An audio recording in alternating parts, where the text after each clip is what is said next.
Bonjour, bonsoir, bienvenue à cette édition spéciale du NWC Mag. Le NWC Mag, le magazine qui traite de vos lutteurs préférés et ceux que vous aimez un peu moins. Il serait plutôt cliché de dire qu'il s'en est passé des choses depuis le mois de septembre. Mais vous savez quoi? Il s'en est passé des choses depuis le mois de septembre. Avec l'équipe du NWC Mag, on vous a fait un petit topo un peu pour résumer tout ce qui s'est passé depuis Casse Départ. Au début, tout allait bien. On revenait d'un bel été après s'être reposé d'un éreintant massacre de la Saint-Jean. Sweet Pete était champion poids lourd. Patrice Lacroix s'appelait encore Jésus. Yin et Yang étaient en pleine forme. Tout le monde était prêt pour une saison prometteuse.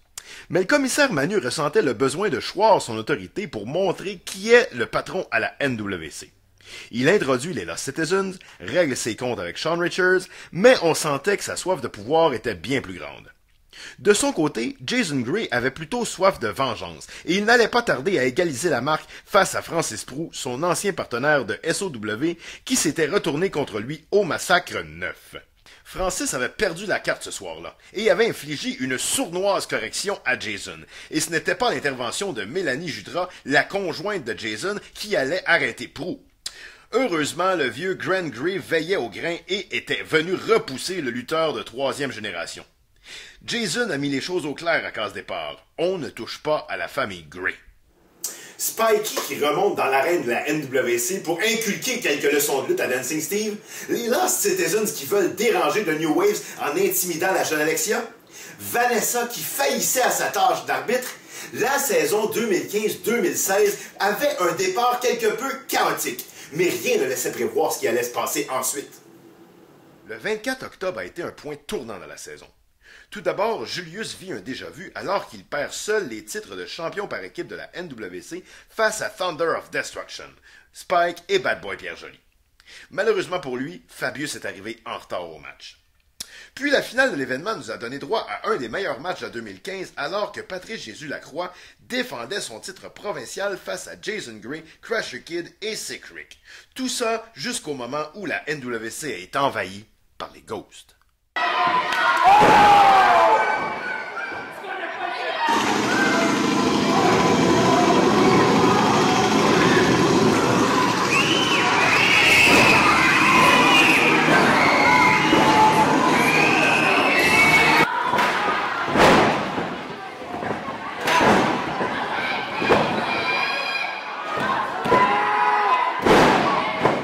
Ça a été assez dramatique comme fin de soirée. La noirceur, les stroboscopes, les cris, les Ghosts qui ont tout saccagé, tabassé les lutteurs de la NWC, volé le titre provincial et kidnappé Mélanie Jutras avant de disparaître dans la nuit. Les Ghosts envoient ensuite un message très nébuleux, mais les réponses allaient se faire connaître. Le tout venait de l'intérieur, commandé par le commissaire Manu lui-même. Il a la ferme intention d'empoisonner la NWC. Dès lors, les Ghosts ont pris le contrôle sous les ordres du général Sierra. Jules est devenu champion poids lourd, Victor champion provincial, Foxtrot et Echo champions par équipe entourés de Mike, Delta et des Zoulous. Les masques ont fini par tomber et on a enfin pu savoir à qui on avait affaire. Johnny C, Mobster 357 et la famille Prou, Serge, Paul et Francis Prou. Oui, le même Francis Prou. Ça expliquait bien des choses quant au kidnapping et l'acharnement de l'escouade fantôme sur la famille Gray. Pendant ce temps-là, New Wave cherchait bien quoi faire avec leur amie Alexia, constamment intimidée par les Lost Citizens. Ils ont décidé de la laisser de côté pour sa propre sécurité. La psychologie d'équipe, absolument qu'on essaye une nouvelle façon. Fait que ça me fait plus de temps, mais je te demanderais d'aller nous attendre en arrière, s'il te plaît. C'était aussi le début de probablement la pire descente aux enfers de l'histoire, alors que le sympathique Jésus cuvait très mal de s'être fait dérober le titre provincial de la NWC et semblait reprocher à son père, l'Éternel lui-même, ses déboires. Son père est Sweet Pete. Ils étaient bons copains, Pete et Pat. On les a vus travailler quelques fois ensemble et ils avaient une chimie indéniable. Mais le destin a voulu que chaque fois que Pat Lacroix aurait pu se relancer, Sweet Pete se retrouvait en face de lui et compétition oblige, il ne lui laissait aucune chance. Il y a eu le combat royal pour déterminer qui allait affronter le champion des Ghosts, le fameux match du chemin de croix où Jésus pouvait reprendre son titre provincial. Ça s'est mal fini pour Pat Lacroix. Et éventuellement pour Sweet Pete. Bon. Pat Lacroix, les Ghosts, Sweet Pea, tout ce monde pas intéressant. C'est de nous autres que je devrais parler, les bitches. Moi, je vais vous raconter une vraie histoire. L'histoire de Désirée. Tu sais, j'ai toujours su que j'étais une femme spéciale. Intelligente, astucieuse, sexy. Mais j'ai toujours eu un gros défaut. J'ai jamais su m'entourer. Je parle de lutte féminine, ça compte pas, là. Ah. Mais c'est vrai, j'ai fait équipe avec plein de filles dans ma vie, puis elles m'ont toujours attiré vers le bas. Betty Rage, Angie Sky. J'ai même essayé d'aider Alexia. J'ai voulu former Pamela. Mais là, ça suffit. Pas le temps de niaiser, là. Les reines n'ont pas arrêté de dire à tout le monde qu'elles étaient les meilleures. J'ai eu un choix à faire. Est-ce que j'allais vraiment continuer à perdre mon temps avec des nunuches de même? Non. On a formé le Bitch Squad.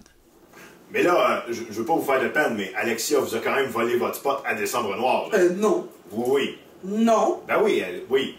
Non. Hey, c'était pour être comme ça, pour m'insulter, là. Fallait donc tout seul, ton maudit Mac. Ben non, mais... Mais c'est moi qui avais raison. Alexia avait eu toute une soirée à Décembre Noir. Elle a bien évidemment volé le spot des bitches, remportant un match 3 contre 3 avec Attira et Kalina de la ALE, mais tout ça après s'être réconciliée avec ses amis Maverick et Holly Striker de New Waves. Ah, c'est beau l'amitié. Parlant d'amitié, il y en a qui sont vraiment faites pour durer, comme celle de Fabius et Julius. Ben, Frank Drouin et Joe Roy je vous explique. Rien ne semble vouloir séparer Fabius et Julius. Pourtant, ils en ont connu des embûches en 2015 et 2016 semble encore très mal parti. Ayant perdu le titre 2 fois dans l'année à cause de l'indiscipline de Fabius, Advena Fortis sont toujours restés soudés face à l'adversité. Ayant récemment vu leur accréditation retirée par l'ordre sacré duquel ils faisaient partie, ils se sont retrouvés sans leur toge ni leur nom de guerrier. Joe Roy et Frank Drouin ont touché le fond. Mais ils restent optimistes devant la situation. Chapeau, les gars. B.J. Adams est un personnage plutôt coloré et disons que le commissaire lui a fait passer par toute la gamme des émotions. Autant que lui et Manu avaient une très bonne relation d'affaires qui a servi plusieurs fois l'écurie Adams, le commissaire lui en a passé une petite vite. Remettons-nous en contexte. Décembre Noir. Les Ghosts dominent la NWC. Sweet Pea doit défendre l'honneur de l'organisation face à Johnny C. Mais l'effet fantôme se fait ressentir et malheureusement, la victoire va du côté des Ghosts. Il fallait réagir. La NWC décide de tendre une embuscade aux Ghosts et Nori en profite pour venir monnayer sa valise Money in the Bank et ainsi ramener le titre poids lourd du côté de la NWC. Le commissaire Manu n'allait pas rester les bras croisés, et il profite du retour du temps des fêtes pour introduire la nouvelle valise Money in the Ghost, qui donne la chance à un membre des Ghosts d'affronter Nori quand il le voudra pour le titre de champion poids lourd. Pas au bout des surprises, il nous présente en fin de soirée le nouveau membre de l'escouade fantôme, Dom Kruger, jusqu'à tout récemment poulain de l'écurie Adams, et il remporte le titre. B.G. a piqué une colère démesurée et a juré vengeance à son autre poulain, le joyau de l'écurie Adams, Crasher Kid. B.G. Adams, c'est un très bon gérant, mais là, il y a vraiment de la compétition à la NWC. Déjà qu'il est en éternelle compétition avec son éternel rival, le Ringmaster, je pense que B.G. a peut-être trouvé sa némésis féminine. La charmante Vanessa en a eu un jour assez de son uniforme rayé et ça paraissait dans ses performances, si bien que Steph Boo, l'arbitre en chef, a dû sévir et suspendre Vanessa. Le Ringmaster a flairé la bonne affaire et a décidé de la prendre sous son aile et lui confier la carrière de Sick Rick, la bête. Rick a pour réputation d'offrir de solides performances physiques, mais Vanessa en attend encore plus de lui et ne se gêne pas dans ses moyens de motivation. Un qui ne manque pas de motivation ces temps-ci, c'est l'enfant terrible, Crasher Kid. Il est gonflé à bloc. Suite au volte-face de Dom Kruger qui a quitté l'écurie Adams pour rejoindre Manu et les Ghosts, Crasher Kid aimerait bien pouvoir régler de vieilles querelles avec le champion poids lourd, mais n'affronte pas le champion qui veut. Le Kid devra s'en démontrer digne. Et c'est avec les couteaux entre les dents qu'il a relevé les deux premiers défis du commissaire, la science de Sick Rick et la vitesse de Speedball Mike Bailey. D'ailleurs, savourons-en quelques moments.